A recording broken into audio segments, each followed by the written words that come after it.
vocês estão bem? Motivados? Amém? Hoje recebi essa incumbência de ministrar a palavra do Senhor. E confesso para os irmãos que mexeu um pouco nas minhas estruturas. E pude compreender um pouco mais. A palavra do Senhor nos ensina muito sobre os animais, né? Nos ensina. Aprende com a formiga, olha os passarinhos, o lírio do campo. E hoje a gente vai aprender com uma vaca. Com uma vaca a gente vai aprender a nossa caminhada com Deus, a nossa caminhada com Cristo. É andar, mugir e não se desviar. Nosso texto base, ele está em 1 Samuel, capítulo 6, versículo de número 12. Mas antes de entrarmos nesse texto, vamos dar um pano de fundo para entendermos o que está escrito em 1 Samuel 6,12. A gente vê que no capítulo 4 de 1 Samuel, o povo vai para o campo de batalha para lutar contra os filisteus. E a arca não está lá.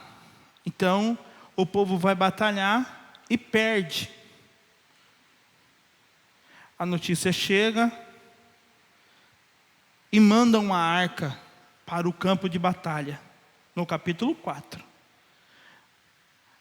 E quando a arca chega, a arca da aliança, a arca da presença de Deus, chega no campo de batalha, o povo de Israel faz festa, gritam de alegria, a arca chegou. E eles fazem grande barulho, que o texto fala que a terra chega a tremer. E detalhe, os filisteus estavam escutando tudo.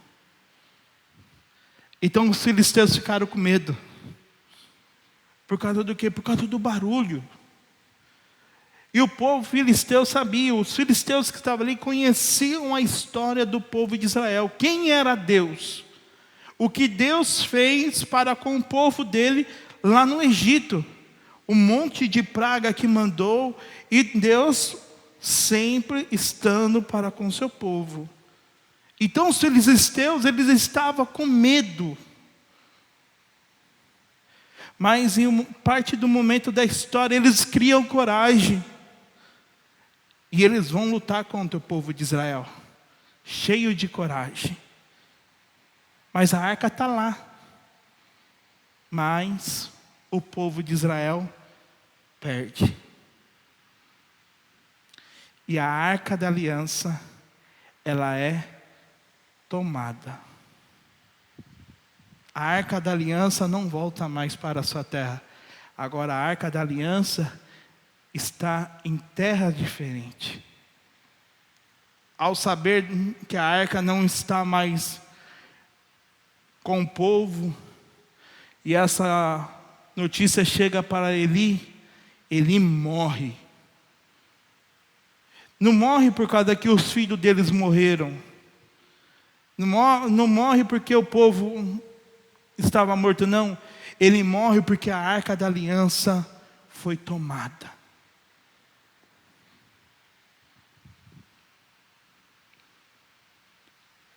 No capítulo 5, a arca está na terra dos filisteus.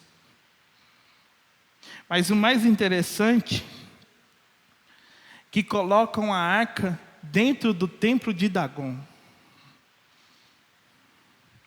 E coisas inusitadas ali no capítulo 5,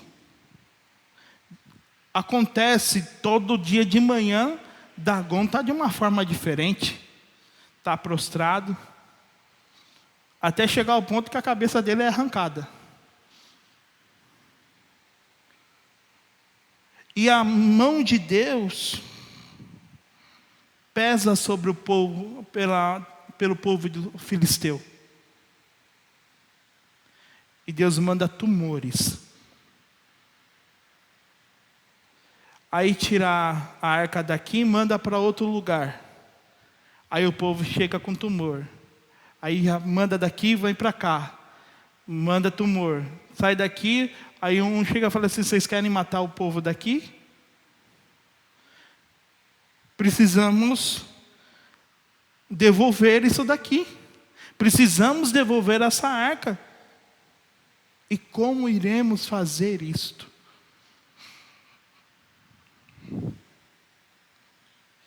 E uma coisa que me chamou muita atenção, irmãos, foi que depois que eles se reuniram para saber como que eles devolveriam a arca da aliança, no capítulo 6, versículo 1. Capítulo 6, versículo 1. Foi aí que meu coração tremeu um pouco. Quando já fazia 7 meses que a arca do Senhor estava em território filisteus, os filisteus chamaram um sacerdote e adivinho e disseram, mas quero me atentar no versículo 1. 7 meses a arca da aliança não estava no seu devido lugar.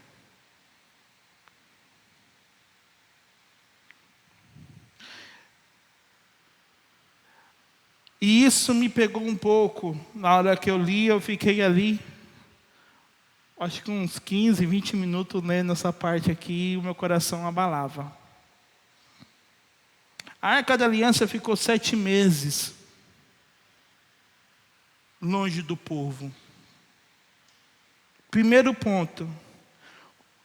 Imagine agora comigo como que estava o coração do povo em saber que a arca não estava lá, mas estava em terras diferentes.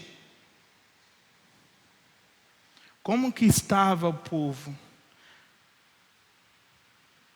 Porque a Bíblia não relata para nós aqui os 7 meses do que estava o povo.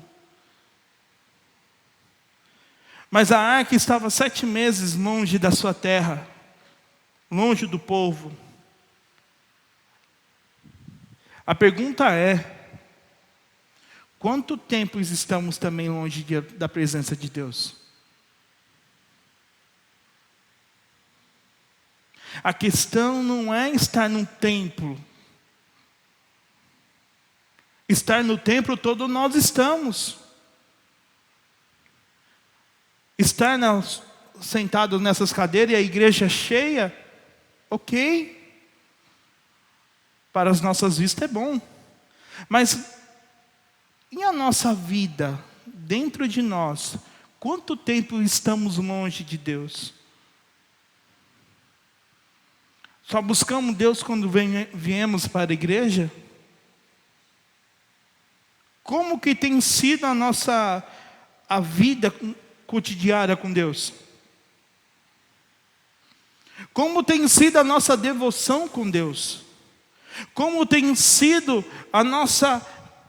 o nosso relacionamento para com Deus? O povo ficou 7 meses. E quanto tempo muitos de nós estamos longe da presença de Deus?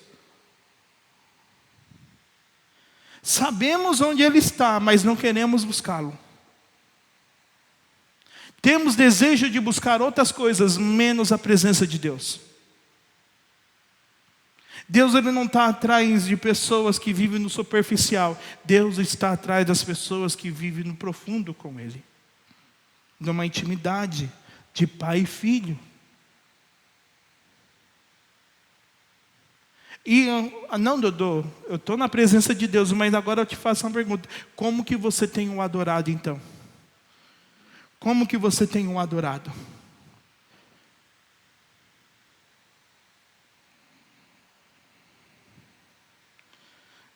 E uma coisa que eu achei interessante, quando o Johnny mandou um texto, estamos vivendo essa semana sobre pessoas abençoadas. Veja que a arca da aliança, a arca da presença de Deus, estava no terreno dos filisteus. O povo de filisteu foi abençoado? Ele foi retalhado. Eles foram retalhados. E aí? Aonde você anda, a presença de Deus está também? Por onde você anda, a presença de Deus o acompanha? Eu achei muito interessante isso. E para sermos um povo abençoados, precisamos abandonar lá as velhas práticas, velhos costumes. E precisamos entender que Deus é um único Senhor em nossas vidas. E Ele não divide a sua glória com ninguém. Agora vamos para o texto. Então no capítulo 4, a arca é tomada. No capítulo 5, vem a retaliação em cima do povo filisteu. Agora no capítulo 6, eles faz o planejamento de como devolver a arca. Capítulo 6, versículo 2 em diante. A minha está na NVI, tá bom? Os filisteus chamaram os sacerdotes e adivinham e disseram: o que faremos com a arca do Senhor? Diga-nos com o que devemos mandá-la de volta ao seu lugar. Eles responderam: se vocês devolverem a arca do Deus de Israel, não mande de volta só a arca, mas envie também uma oferta pela culpa. Então vocês serão curados e saberão porque a sua mão não se afastou de vocês. Os filisteus perguntaram: que oferta pela culpa devemos enviar? Eles responderam: 5 tumores de ouro e 5 ratos de ouro, de acordo com o número de governantes filisteus. Porquanto a mesma praga atingiu vocês e todos os seus governantes. Faça a imagem dos tumores, dos ratos que estão assolando os países e deem glória ao Deus de Israel. Talvez Ele alivie a mão de sobre vocês, seus deuses, sua terra. Porque ter o coração obstinado como os egípcios e os faraó, só quando esses deuses os tratou severamente, eles deixaram os israelitas seguirem o seu caminho. Agora, então, preparem uma carroça nova, com 2 vacas que deram cria, e sobre as quais nunca foi colocado jugo. Amarrem-nas à carroça, mas afaste dela os seus bezerros e ponha-nos no curral. Coloque a arca do Senhor sobre a carroça e ponha numa caixa ao lado os objetos de ouro que vocês estão enviando como oferta pela culpa. Enviem a carroça e fiquem observando. Se ela for, preste atenção no versículo 9. Se ela for para o seu próprio território, na direção de Bet-Semes, então foi o Senhor que trouxe essa grande desgraça sobre nós. Mas se ela não for, então saberemos que não foi a mão que nos atingiu e que isso aconteceu conosco por acaso. E assim fizeram. Prepararam 2 vacas com cria, amarraram-nas a uma carroça e prenderam os seus bezerros no curral. Colocaram a arca do Senhor na carroça e junto dela a caixa com os ratos de ouro e as imagens dos tumores. Então as vacas foram diretamente para onde? Bet-Semes. mantendo-se na estrada e mugindo por todo o caminho. Não se desviaram nem para a direita e nem para a esquerda. Na versão, na linguagem de hoje, eu achei interessante. Coloca para mim, por favor. Na linguagem de hoje. Então as vacas foram diretamente para a cidade de Bet-Semes, andando e mugindo, sem se desviar do caminho.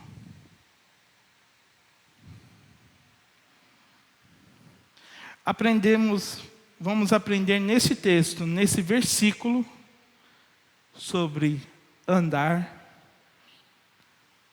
mugir e não se desviar. Irmãos, não estou chamando ninguém aqui de vaca, pelo amor de Deus, por favor. Estaremos aprendendo com as vacas. Porque as vacas estavam levando o quê? O que as vacas estavam levando? Elas estavam levando a presença de Deus de novo para o devido lugar, mediante as instruções que aquele povo recebeu. E primeiro vamos começar sobre andar. Veja que as vacas, elas andam, elas caminham em uma direção, para nos ensinar que a vida cristã não é correndo, mas sim andando e caminhando. Veja que interessante, vivemos num mundo que tudo é com pressa, tudo é correria, né? Tudo para ontem. Vivemos num mundo que vê um pastel de carne, passa no iFood e já está pronta a comida. Então vivemos num mundo com pressa e infelizmente estamos muitas das vezes aplicando essa mesma forma dentro da igreja e dentro de um relacionamento com Deus. Deus, eu quero para ontem. Eu não tenho tempo de esperar. Você já está atrasado. Vivemos uma vida com pressa e infelizmente estamos colocando isso diante de um relacionamento para com Deus. Diante de um relacionamento para com o nosso Pai, o nosso Criador. Vivemos uma vida com pressa e queremos que Deus também haja com pressa para conosco. E Deus não é assim.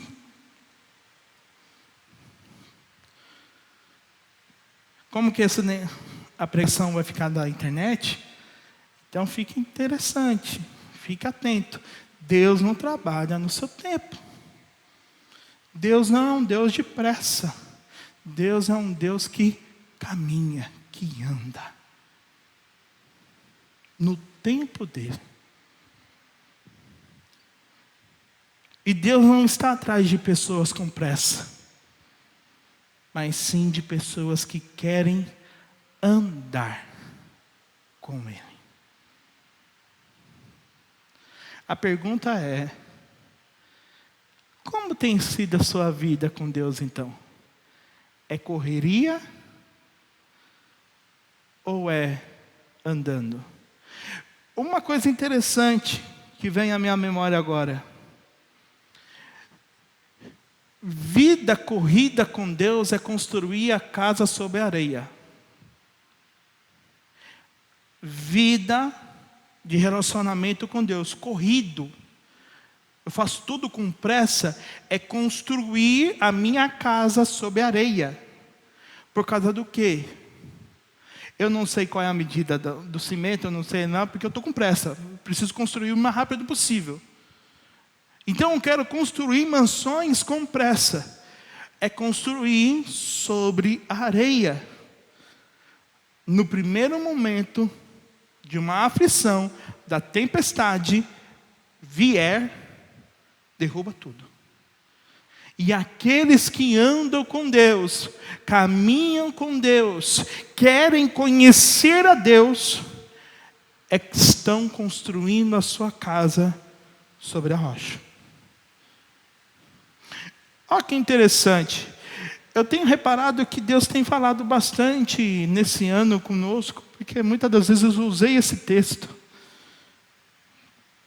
É o que Salmo 119, 105 diz: a tua palavra é lâmpada para os meus pés, e ela é luz para o meu caminho. Aqueles que andam com Deus são guiados e direcionados pela palavra dEle. Andar com Deus é ser guiado pela sua palavra. Andar com Deus, caminhar com Deus, é ter um relacionamento de pai e filho e estabelecer a sua casa sobre a rocha, construir a sua casa sobre a rocha. Mas vivemos nesse mundo com pressa, com tanta pressa, que esquecemos desses pequenos detalhes. Queremos fazer tudo com pressa. Respire, pare, respire profundamente, se você está assim. E começa do zero. Aquele que corre muito, cansa rápido, mas aquele que caminha, vai muito mais longe. A pergunta é: você quer cansar rápido ou você quer continuar por muitos e muitos e muito tempo? Tudo depende de como que você está querendo construir a sua casa. E andar com Deus é no passo dEle, no tempo dEle, na direção dEle e ser guiado por Ele. Segundo o quê? A sua palavra. Os que andam com Deus são guiados pela sua palavra. Segundo ponto, o mugir. Veja que as vacas estão mugindo. O Johnny tinha falado para mim e ainda eu fui pesquisar mais ainda, né? As vacas tinham acabado de fazer o quê? Tinha acabado de parir. Ó, veja ali o texto, vamos lá. Versículo 10. Assim fizeram. Pegaram 2 vacas com cria, amarraram-nas a uma carroça e prenderam os seus bezerros aonde? Então elas acabaram de parir, de dar cria. Elas acabaram. E o mugir aqui é um mugir de tristeza. Não é de alegria porque está levando a arca. É de tristeza porque está deixando alguém para trás. E elas estão deixando quem para trás? Os filhos. Mas elas tinham uma missão de levar a arca de volta. Deixando tudo para trás em prol de uma missão, contrariando o seu instinto materno.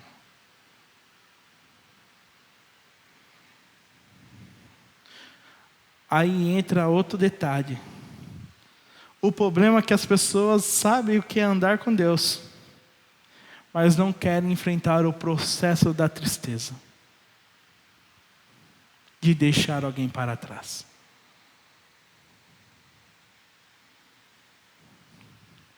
Eu escutei muitos anos atrás, na minha infância, que tinha uma canção: eu quero ir para o céu, nem que seja de carona. Já ouvi essa música, Sara?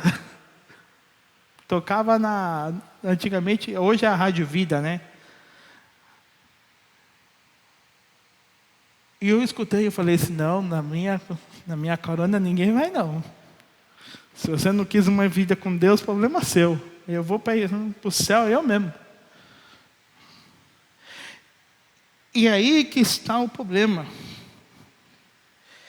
elas não querem passar pelo processo de deixar alguém para trás. E sabe qual é a desculpa dela? Dessas pessoas que não querem deixar nada para trás? E aí, irmão, vamos lá para a igreja? Hoje não. Amanhã. Hoje não dá. Amanhã. Hoje não dá. Por que hoje não dá? Porque está deixando alguém para trás. Está amarrado. Elas deixaram os seus próprios filhos para trás em prol de uma missão. E quando eu vi esse texto, eu lembrei de um outro texto, escrito em Lucas capítulo 14, versículo 26, porque esse texto está falando de algo familiar, de laço familiar. Porque as vacas deixaram o quê? O seu bezerro, deixaram os seus filhos para trás. E às vezes as pessoas não querem ter uma vida com Deus por causa do que? O meu filho, o meu marido, isso, aquilo, sempre tem alguém para trás. E elas não querem, entendem o processo de andar com Deus, mas não querem entender esse processo. Não querem compreender esse processo. E veja o que Jesus falou em Lucas 14, 26. Se alguém que me segue, seguir é andar, seguir é caminhar. Então entende o que é andar, entende o que é caminhar com Jesus. Aquele que me segue, amar pai e mãe, família, esposa e filhos, família, irmãos e irmãs, família, e até mesmo a própria vida, mais do que a mim, não pode ser meu discípulo. Está na hora de cortar o cordão umbilical. Está na hora de cortar o cordão umbilical. Aqueles que andam com Deus precisam entender que passará por tristeza nessa área. Vai passar por tristeza. Mas não pode tirar o foco da sua missão. Pois existirá o tempo que você vai ter que escolher. Existirá um tempo que você vai ter que escolher. A pergunta é: quem você vai escolher?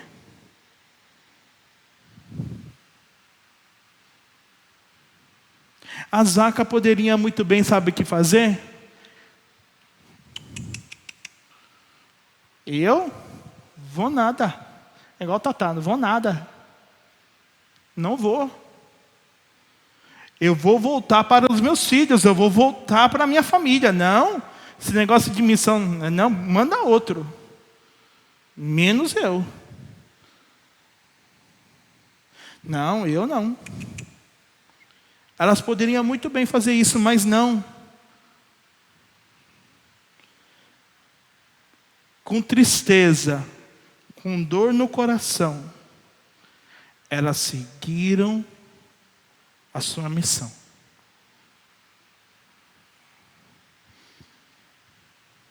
Vai ser doloroso, irmãos. Vai ser doloroso. Aqui a gente vai um pouco mais à frente, vai um pouco mais profundo. Imagine só os nossos irmãos que são perseguidos em países lá fora. Invadem a sua casa. Está com uma arma na cabeça da sua esposa. Está com uma arma na cabeça do seu filho. E eles falam, ou você nega, ou eles morrem. E aí? Chegará um tempo. Irá chegar o tempo que a igreja vai ser perseguida. Chegará o tempo.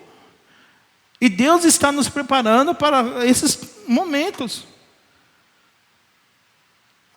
E aí? Quem você vai escolher? Deus, Ele quer um relacionamento profundo contigo. Ele quer entender que você entende que Ele é o Senhor da sua vida, Ele é o Pai e Ele é o único Deus. Passará por tristeza? Passará por tristeza. Aqui não tem propaganda enganosa. Você irá passar por tristeza. Mas veja só que Jesus diz para nós em Mateus 19, 29. E todos que estiverem deixado casa, irmãos, irmãs, pai, mãe, filhos ou propriedades por minha causa, receberão em troca 100 vezes mais e herdarão a vida eterna. Se alguém da sua casa não quer seguir a Cristo, a salvação é individual. Siga o seu caminho. E interceda, para que não seja tarde demais. É triste. Muitas vezes a gente está na igreja, sabendo que o abençoado vai para o inferno, se continuar. É triste. É de cortar o coração? É de cortar o coração. Mas precisamos manter o nosso foco e a nossa missão. Elas deixaram tudo para trás. E você? Continuará deixando para trás? Ou vai procrastinar? Hoje não. Amanhã. Hoje não dá. Amanhã.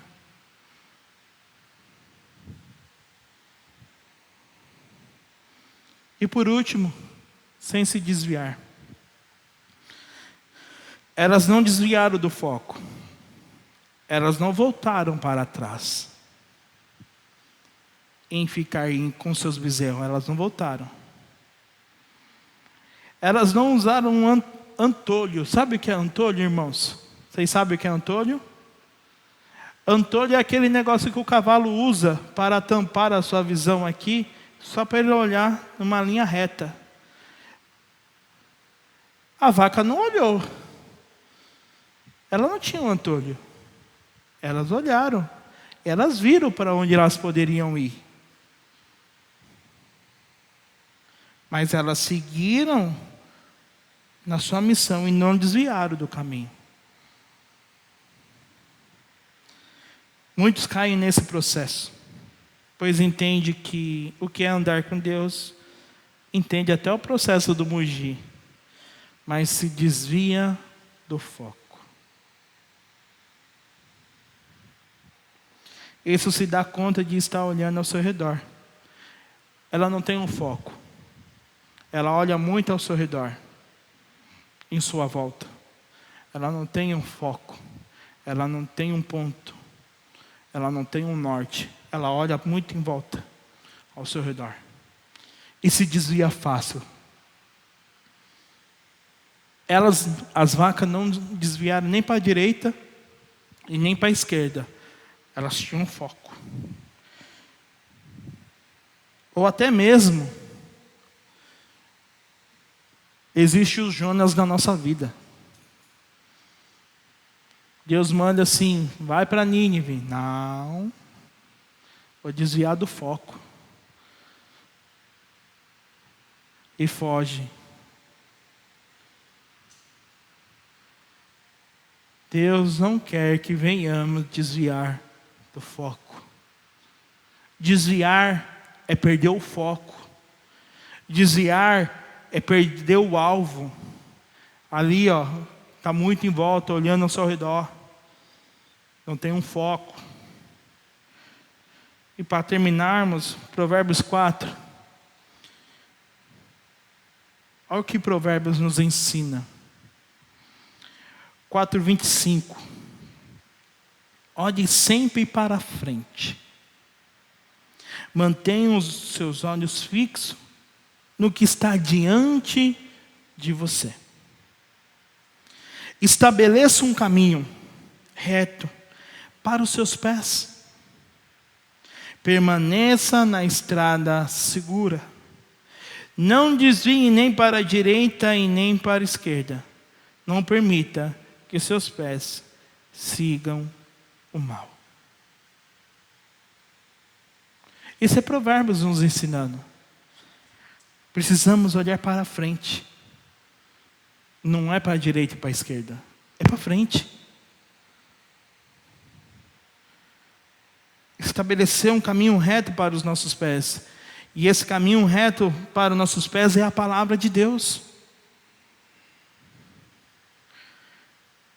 E aí não conseguimos desviar nem para a direita e para a esquerda, porque a gente já tem um alvo. A gente está olhando para frente. Temos a palavra de Deus que nos faz andar em caminho reto. E não olhamos nem para a direita e nem para a esquerda. Para concluir, a vida com Deus é um processo de andar, mugir tristeza e de não desviar. Para qual intuito? Para qual propósito, Dodô? Para alcançar um objetivo. E qual o objetivo? A vida eterna. Quando andamos, entendemos o processo da tristeza e não desviamos do caminho, estamos seguindo para um objetivo, a vida eterna.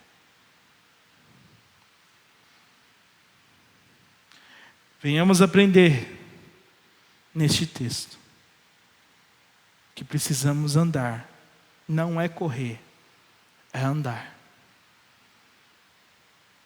Processo, tristeza iremos ter, infelizmente.